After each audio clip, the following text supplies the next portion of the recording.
Hello guys, welcome back to my channel. तो आज की वीडियो में हम मैथ्स की 2 इम्पॉर्टेंट थ्योरम करने वाले हैं। पहली आपकी पाइथागोरस थ्योरम। तो इस थ्योरम में हमें पता है कि पाइथागोरस थ्योरम में क्या हम प्रूव करते हैं, ठीक है। तो पाइथागोरस थ्योरम का स्टेटमेंट ये है कि the square of the hypotenuse is equal to the sum of the square of base and perpendicular. तो ये हमेशा जो पाइथागोरस थ्योरम है ये हमारे लिए राइट एंगल ट्रायंगल में इसको हम अप्लाई कर सकते हैं, ठीक है। तो जैसे इसमें हमें प्रूव करना है कि राइट एंगल ट्रायंगल में ये हमारा ए बी सी एक ट्रायंगल है जो राइट एंगल है बी पे, ओके। और उसके बाद इसमें हमने क्या करना है, प्रूव करना है, क्योंकि हमें पता है कि जब भी कोई राइट एंगल होता है तो राइट एंगल के जो सामने वाली जो साइड होती है वो हमारा हाइपोटेनस होता है। तो इसका हमारा राइट एंगल ये है तो इसके सामने क्या है, हमारा ए सी। तो ये हमारा हाइपोटेनस हो गया, ये हमारा बेस हो गया ए बी, और ये हमारा हो गया परपेंडिकुलर। तो हमें प्रूव करना है ए सी का स्क्वायर मतलब हाइपोटेनस का स्क्वायर इक्वल टू बेस का स्क्वायर प्लस परपेंडिकुलर का स्क्वायर। तो हमारा जो हाइपोटेनस वो क्या है, हमारा ए सी। तो ए सी का स्क्वायर प्लस बेस हमारा है A B plus B C का स्क्वायर। तो इसके लिए हमें सबसे पहले हम क्या करेंगे, इसमें कंस्ट्रक्शन करेंगे। इसमें हम एक परपेंडिकुलर लाइन डालेंगे बी डी को ए सी के ऊपर। तो परपेंडिकुलर है तो इसका ये भी क्या हो जाएगा 90, ओके। तो प्रूफ करने के लिए अब हम क्या करेंगे, since median of a triangle divide it into 2 triangle of equal area. तो ये जो मीडियन है ये ट्रायंगल को 2 इक्वल पार्ट में डिवाइड करता है। तो सबसे पहले हम ये क्या करेंगे, इसमें ए डी बी इस ट्रायंगल के साथ हम पूरे ट्रायंगल को कंपेयर करेंगे, क्योंकि दोनों ट्रायंगल क्या है, सिमिलर है। तो हमें जब भी पता है कि जब भी दो ट्रायंगल सिमिलर होते हैं तो उनकी जो साइड होती है, दो ट्रायंगल यदि हमारे सिमिलर है तो उन दोनों साइड ट्रायंगल की जो साइड होती है वो हमेशा किस में होती है, प्रोपोर्शन में होती है, ठीक है। तो इसमें क्या होगा, सबसे पहले हमारा इस वाले ट्रायंगल में यदि मैं बात करूं तो यहाँ पे क्या होगा, ये 90 तो ये भी आपको क्या होगा 90।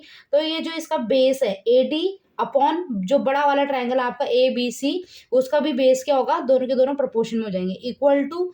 उसके बाद जो छोटा वाला ट्रायंगल है आपका ए बी वो क्या है 90 के सामने। तो 90 के सामने क्या होगा आपका हाइपोटेनस अपॉन बड़े वाले ट्रायंगल का आपका हाइपोटेनस क्या होगा ए सी। तो नीचे आ जाएगा ए सी। तो यहाँ से हम क्या करेंगे, इसको और इसको मल्टीप्लाई करेंगे तो आपका आएगा ए बी, और इसकी मल्टीप्लाई करेंगे तो A B into A D into A C, ये होगा आपका फर्स्ट इक्वेशन। फिर सिमिलरली जो आपका दूसरा ट्रायंगल है बी डी सी और जो आपका बड़ा वाला ट्रायंगल है ए बी सी, इन दोनों को हम कंपेयर करेंगे। तो ये दोनों भी क्या है आपके सिमिलर है। तो 90 के जस्ट नीचे वाली साइड हो क्या आपका बेस। अब बड़े वाले ट्रायंगल का जो आपका बेस होगा वो होगा इसका बी सी, इस वाले ट्रायंगल के लिए। तो इन दोनों को हम कंपेयर करेंगे तो क्या आएगा आपका C D upon B C equal to. उसके बाद जो आपका ये ट्रायंगल छोटा ट्रायंगल इसके सामने आपका हाइपोटेनस होगा, ये होगा आपका बी सी। तो बी सी अपॉन बड़े वाले ट्रायंगल का हाइपोटेनस आपका ए सी है। तो इनको करेंगे हम मल्टीप्लाई, आपका आएगा बी सी का स्क्वायर, और इसकी मल्टीप्लाई करेंगे तो सी डी इंटू ए सी, ये होगी आपकी सेकेंड इक्वेशन, ओके।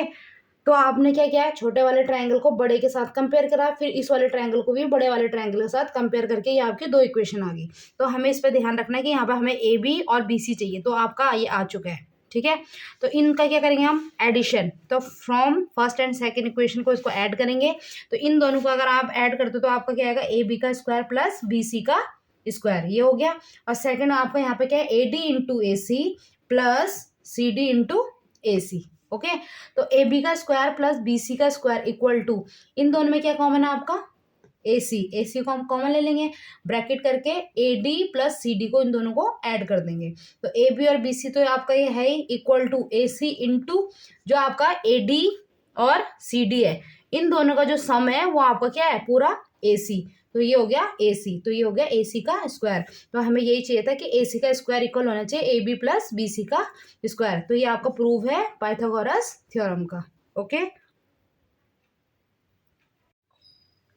तो अब हम करने वाले हैं थेल्स थ्योरम, ओके। तो थेल्स थ्योरम क्या कहती है कि यदि आप एक ट्रायंगल में एक किसी भी साइड के पैरेलल में अगर आप एक लाइन खींचते हो तो ये बाकी दो साइड को 2 पार्ट में डिवाइड कर रही है, और दोनों के दोनों पार्ट क्या होंगे आपके इक्वल होंगे, मतलब सेम रेशियो में होंगे। तो आपको ये प्रूव करना है, ठीक है। तो इसमें आपकी जो ट्रायंगल है A B C, D parallel है बी सी के।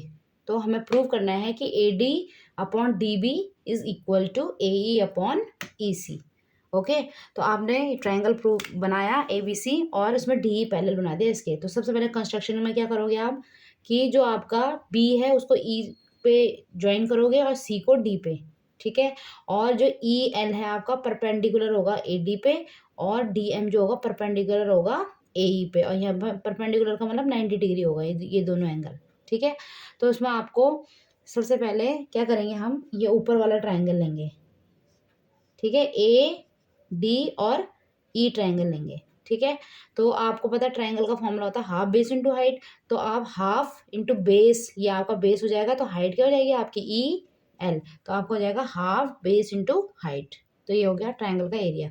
इसके साथ हम क्या करेंगे, ये नीचे वाला ट्राइंगल कौन सा, डी बी ई, इसके साथ हम लेंगे ये वाला ट्राइंगल सिर्फ।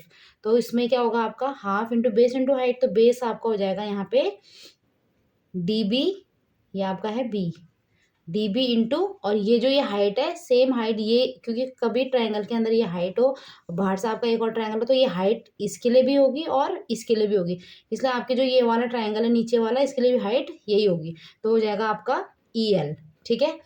तो इन दोनों का जो एरिया है ये हमने निकाल दिया, तो इन दोनों का जो रेशियो होगा हाफ, इन दोनों से हम क्या करेंगे half A D into E L और D B into E L, half से हाफ कट हो जाएगा, ई एल और ई एल सेम है दोनों के, ये कट हो जाएगा, तो यहाँ से आएगा हमारा A D upon D B, ठीक है। ये हमारा फर्स्ट पार्ट आ चुका है।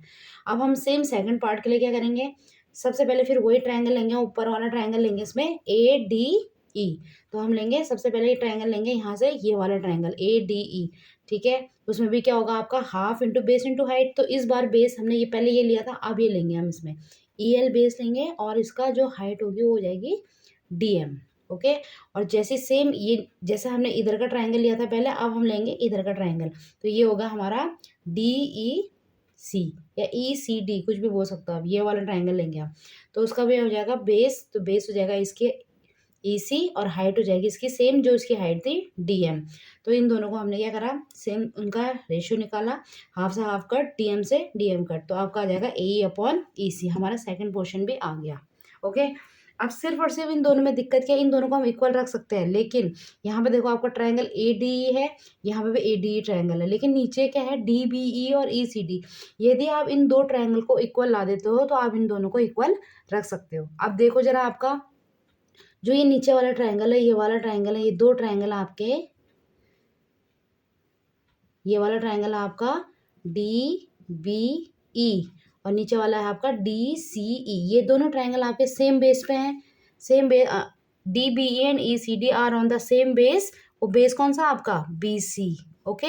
और between same parallel D E parallel to B C, और दोनों के दोनों पैरेलल लाइन के बीच में, तो जब भी आपका ये दो ट्रायंगल सेम बेस पे और बिटवीन सेम पैरेलल लाइन के बीच में होता है, तो आपके दोनों ट्रायंगल का एरिया हमेशा इक्वल होता है, तो उसका मतलब ये वाला एरिया और ये वाला इक्वल हो गया, तो ये और ये पार्ट आपका यदि इक्वल होता है तो आप इन दोनों को भी इक्वल रख सकते हो। तो फ्रॉम फर्स्ट सेकेंड और ये आपका थर्ड पार्ट ही आ गया, इन तीनों से हमने क्या करा, A D upon D V is equal to A E upon E C, तो ये आपका प्रूव है थेल्स थ्योरम का। तो मैंने इस वीडियो में आपको दोनों थ्योरम बताए, पाइथागोरस थ्योरम और थेल्स थ्योरम। होप सो आपको ये समझ में आया होगा। यदि आपको इससे रिलेटेड कोई डाउट होता है तो आप कमेंट बॉक्स में ज़रूर बताएं, और यदि वीडियो अच्छी लगी हो आपको तो अपने दोस्तों तक ज़रूर शेयर करें। Thank you.